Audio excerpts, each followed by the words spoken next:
আরজিকর কাণ্ডের জের বাতিল হয়ে গেল কলকাতা ডার্বি। রবিবার ডুরান্ড কাপের গ্রুপ পর্বের খেলায় মুখোমুখি হওয়ার কথা ছিল কলকাতার দুই প্রধানের, কিন্তু রাজ্যের সার্বিক আইন শৃঙ্খলার পরিস্থিতির কথা মাথায় রেখে এই ম্যাচ আয়োজন করা গেল না। ফলে ইস্ট মোহন দুই দলেই 1 পয়েন্ট করে ভাগ করে দেওয়া হলো। এই ম্যাচে জিতলে সেই দল সরাসরি প্রতিযোগিতার কোয়ার্টার ফাইনালে পৌঁছে যেত, কারণ প্রথম দুই ম্যাচে 6 পয়েন্ট পেয়েছে দুই দলই। তাই 1 পয়েন্ট পেয়ে যাওয়ায় এই গ্রুপ থেকে দুটি দল পৌঁছে যাবে প্রতিযোগিতার কোয়ার্টার ফাইনালে। এই বিষয়ে আমরা কথা বলে নেব আমাদের প্রতিনিধি অর্কজ্যোতি বন্দ্যোপাধ্যায়ের সাথে। অর্কজ্যোতি, মূলত ঠিক কি কারণে এই ডার্বি বাতিল করা হলো? দেখো রিম্পি, আমরা কিছুদিন ধরে দেখেছি যে একটা তোমার আরজিকরে একটা নারকীয় ঘটনা, সেই নারকীয় ঘটনার যে কনসিকুয়েন্সেস, সেই কনসিকুয়েন্সে আমরা দেখেছি যে রাজ্য জুড়ে কিন্তু একটা তোলপাড় অবস্থা চলছে এবং মহিলারা রাস্তায় নামছে বিচারের দাবিতে। প্রত্যেক দিন কোনো না কোনো গোষ্ঠী তারা রাস্তায় নামছে। ফলে আমরা দেখেছি যে 14ই আগস্ট মধ্যরাতে, বা তুমি যদি বলতে পারো যে স্বাধীনতার যে দিবসের দিন একেবারে প্রাক যে লগ্ন, সেই লগ্নে আমরা দেখেছি যে আরজিকরের মতো একটা প্রতিষ্ঠানে ভাঙচুর এবং সার্বিক যে পরিস্থিতি, এই পরিস্থিতির কথা মাথায় রেখে কিন্তু কলকাতা ডার্বির কিন্তু তোমার একটা আয়োজন করার জন্য যে পরিমাণ প্রশাসনিক সহায়তা দরকার ছিল সেটা কিন্তু পুলিশ দিতে পারবে না বলে জানিয়েছিল। পাশাপাশি একটা কথা এখানে মাথায় রাখা দরকার রিম্পি, যে এই যে ম্যাচটা যেদিনকে হবে, অর্থাৎ দেখো ইস্ট বেঙ্গল মোহনবাগান ম্যাচ মানে বাঙালির কাছে একটা আবেগের শেষ কথা, এবং এই ম্যাচটাকেও কিন্তু প্রতিবাদের ঝড় আছড়ে পড়তে পারতো যুবভারতী ক্রীড়াঙ্গনে। কারণ বিভিন্ন সোশ্যাল মিডিয়াতে গত কয়েকদিন ধরে আমরা দেখেছি যে বিভিন্ন ফ্যান্স ক্লাব, বিভিন্ন মানুষ যারা ইস্ট বেঙ্গল মোহনবাগানের সমর্থক, যারা ম্যাচ দেখতে যাবেন বলে টিকিট কেটেছিলেন, সেই তারা কিন্তু একটা সোশ্যাল মিডিয়াতে তারা একটা নিজেদের একটা অনেকজনকে নিয়ে তারা গড়ে তুলছিলেন যে যাতে কিন্তু মাঠের মধ্যেই প্রতিবাদটা তুলে দেওয়া যায়। অর্থাৎ ইস্ট বেঙ্গল মোহনবাগানের জার্সি ছেড়ে অনেকে কালো তোমার ড্রেস পরে এই মাঠে যাওয়ার কথা চিন্তা করছিলেন এবং টিফো, ব্যানার বা বিভিন্ন ফেস্টুন বানিয়ে তারা মাঠে উপস্থিত হবেন বলে তারা ঠিক করেছিলেন। এবং এই রকম যদি পরিস্থিতি হতো যে একটা 50-60 হাজার বা 70 হাজার মানুষের যুবভারতীতে বসে খেলা দেখতে পারেন, সেখানে যদি এত মানুষ তা যদি প্রতিবাদ জানাতো কলকাতার রাস্তায়, সেখানে কিন্তু একটা অপ্রীতিকর ঘটনার কিন্তু একটা অভিজ্ঞতা আরেকটা তৈরি হতে পারত।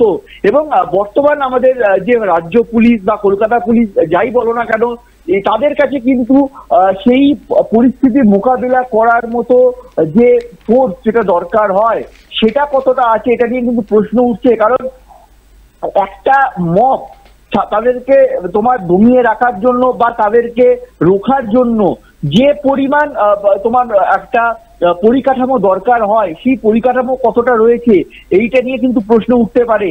এবং যেটা এই বিষয়গুলোকে মাথায় রেখেই কিন্তু ডুরান্ডের যে আয়োজক যারা রয়েছেন তাদের কাছে কিন্তু কলকাতা পুলিশের পক্ষ থেকে আবেদন জানানো হয় যাতে ম্যাচ না করা হয়। এবং সেক্ষেত্রে দাঁড়িয়ে বেশ কয়েকখানা কন্ডিশনের কথা মাথায় তাদের ঘুরছিল, যে এক হচ্ছে দর্শক শূন্য যে গ্যালারি, সেখানে যদি ম্যাচ আয়োজন করা হয়। কিন্তু এক্ষেত্রে যে ডুরান্ড যে কমিটি রয়েছে তারা কিন্তু বেঁকে বসে, কারণ দেখো এত টিকিট বিক্রি হয়ে গেছে, সেখানে যদি দর্শক শূন্য গ্যালারিতে যদি খেলা হয়, সেক্ষেত্রে এই যে যারা টিকিট ইতিমধ্যে যাদের কাটা হয়ে গেছে সেই সমস্ত টিকিটের টাকা কিন্তু তাদের ফেরত দিতে হতো। এবং পাশাপাশি আরেকটা সম্ভাবনার কথা সেটা ওঠে, সেটা হচ্ছে যে অন্য রাজ্যে যদি সরিয়ে নিয়ে যাওয়া হতো, সেক্ষেত্রে জামশেদপুরের কথা অনেকে চিন্তা করছিলেন বা জামশেদপুরের নামটা জল্পনায় উঠে আসছিল। কিন্তু সব শেষে যেটা দেখা গেল যে ইস্ট বেঙ্গল এবং মোহনবাগান দুই দলের মধ্যে এই যে ডার্বি সেটাকে বাতিল করা হয়েছে এবং দুটি দলকে কিন্তু 1টি করে পয়েন্ট তাদেরকে দেওয়া হয়েছে। তার ফলে তোমার বর্তমানে যে পরিস্থিতি, তাতে কিন্তু ডুরান্ড কাপের কোয়ার্টার ফাইনালে এই দুটি দলই কিন্তু এ গ্রুপ থেকে পৌঁছে গেল। রিম্পি, এই ডার্বি বাতিলের ফলে কি দুই দলের মধ্যে কোনো দলের কি লাভ হয়েছে? কোনো দেখো এই গ্রুপের এমন একটা জায়গায় এই গ্রুপটা দাঁড়িয়ে আছে, সেখানে ইস্ট বেঙ্গল এবং মোহনবাগান দুজনেই কিন্তু একেবারে কাটায় কাটায় যাকে বলে সেরকম একটা পরিস্থিতি তাদের ছিল। কারণ গত দুটি ম্যাচে কিন্তু এই দুটি দলই বড় ব্যবধানে জিতেছে, কিন্তু সার্বিক গোল পার্থক্যের বিচারে মোহনবাগান কিছুটা এগিয়ে ছিল। ইস্ট বেঙ্গলের থেকে।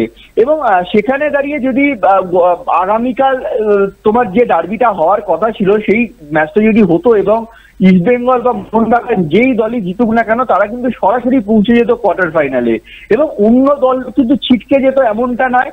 বাকি দলগুলো গুলোর মধ্যে থেকে, বাকি গ্রুপগুলোর মধ্যে থেকে যে শীর্ষস্থানে একটা করে দল তোমার পৌঁছে যাবে এবং বাকি যে দলগুলো দ্বিতীয় স্থানে শেষ করবে তাদের মধ্যে থেকে পয়েন্টের বিচারে এবং গোল পার্থক্যের বিচারে যে দলটা এগিয়ে থাকবে সেই দলটা, সেই রকম কয়েকটা দল কিন্তু অটোমেটিক তারা কোয়ালিফাই করে যাবে নকআউট স্টেজে। এক্ষেত্রে দাঁড়িয়ে কিন্তু ইস্ট বেঙ্গল বা মোহনবাগানের সামনে সম্ভাবনা ছিল, যথেষ্ট সম্ভাবনা ছিল যে তোমার কালকের ম্যাচটা যদি যে দলই হারতো না কেন তাদের পক্ষে কিন্তু কোয়ার্টার ফাইনালে যাওয়ার রাস্তাটা অনেকটা কঠিন হয়ে যেত।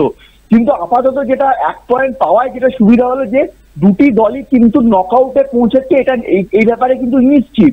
এবং মোহনবাগান গতবারের চ্যাম্পিয়ন, ইস্ট বেঙ্গল গতবার খুব ভালো ফুটবল খেলেছে এবং ফাইনালে তারা হেরেছিল মোহনবাগানের কাছে, এবং এই দুটো দল কিন্তু গতবারও গ্রুপ পর্ব খেলে তবে কিন্তু এসেছিল। এবং তোমার যদি মনে থাকবে যে গত মরশুমে কিন্তু মোহনবাগান কিন্তু ইস্ট বেঙ্গলের কাছে গ্রুপ স্টেজে হেরে যায় এবং ইস্ট বেঙ্গল কিন্তু গ্রুপের তোমার শীর্ষে থেকে সরাসরি কোয়ালিফাই করে এবং মোহনবাগান সার্বিকভাবে পয়েন্টের বিচারে যে 3টে দল তোমার কোয়ালিফাই করেছিল তাদের মধ্যে মোহনবাগান কোয়ালিফাই করে, এবং সেরকম একটা পরিস্থিতি হওয়ার সম্ভাবনা কিন্তু এবারও ছিল।